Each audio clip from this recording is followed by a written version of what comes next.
history is definitely repeating itself. Pretty much, it comes down to anybody who associates with a certain person is going to get cut off or whatever. And then, of course, Arthur, not being able to accept that, whines and bitches whenever he gets cut off for doing the very thing that he was warned he would get cut off for doing, that's basically what it all boils down to.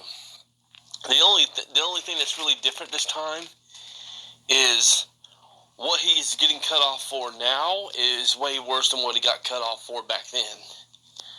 Like I said, at the end of the day, and I'll always stand by this, the whole Chayton situation is nothing, and I mean nothing, compared to the John Davis situation. Plus, when it's all said and done, and it's as I've said several times before, Daniela proved to be no innocent lamb herself. Chayton's ex, she proved to be no innocent lamb herself. As a matter of fact, if I'm going to be honest, some of the lies she told is actually worse than the ones he told. Don't get me wrong, they're both wolves in sheep's clothing or whatever. Well, actually, I guess I should say that she's a wolf in sheep's clothing, because Chayton's at least more honest when it comes to his, flaws and whatnot. But at the end of the day, when it comes to Daniela, she was definitely a sheep in wolf's clothing. And the lies she told, again, I'll always stand by this, is worse than the lies he told. Oh, he lied about his daughter being dead. And then he made it sound like it was all the mother's fault. Okay, yes, that was terrible. It was an awful lie and everything, but as we've seen, the lies she told, quite frankly, are either equally as bad or worse.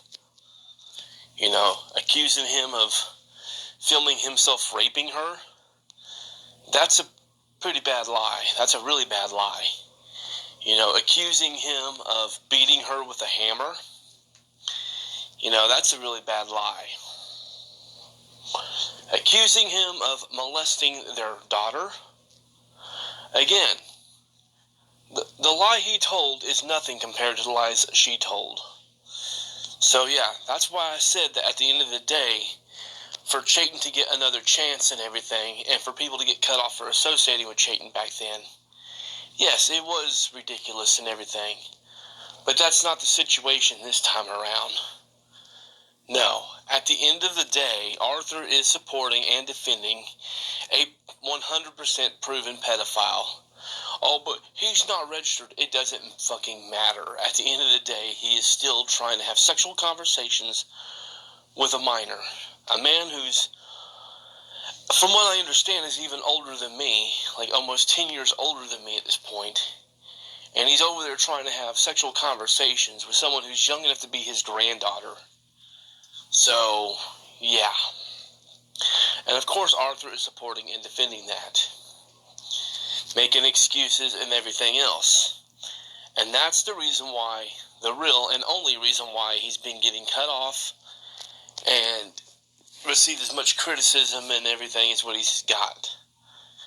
And he just simply can't stand it because, Arthur has never and never will be able to hold himself accountable for anything.